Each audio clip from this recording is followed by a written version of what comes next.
Sa hindi tradisyonal na pamamaraan at nakagawian na sa tuwing Hunyo at 30 kadalasan nanunumpa ang isang bagong halal na opisyal ngayong araw. Mayo 22 sa isang simpleng seremonya nanumpa ang bagong gobernadora ng lalawigan ng Cebu. Ang buong detalye mula kay Jim Reviosa.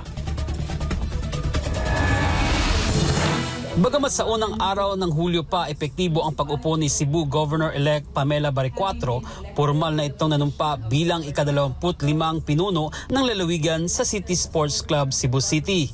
Isang makasaysayang kaganapan ang nangyari umaga ng Huwebes, Mayo 22 dahil mahigit isang buwan ang aga ng panunumpa ni Baricuatro. Si Baricuatro na nagwagi nitong 2025 midterm elections sa ilalim ng PDP laban ay nanumpa ng katapatan sa harap ni Judge Ana Marie Militante na siyang nagmarka ng opisyal na simula ng kanyang termino sa unang araw ng Hulyo ngayong taon. Dinaluhan ang naturang seremonya kasama ng ilang malalapit na kaibigan, pamilya at transition team.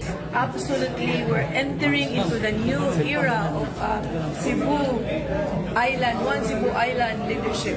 Inilahad ni Baricuatro ang kanyang mga pangunahing prioridad para sa darating na termino, kabilang ang pagpapabuti ng kalusugan na matagal na raong napag-iwanan. Nagbigay diin ng mensahe si dating Tourism Secretary Ace Dorano na siyang magiging Special Advisor for Economic and Political Affairs ni Baricuatro sa kanyang pamumuno. Karon atong tabangan, karon ato bining maabot diha sa kadaghanan.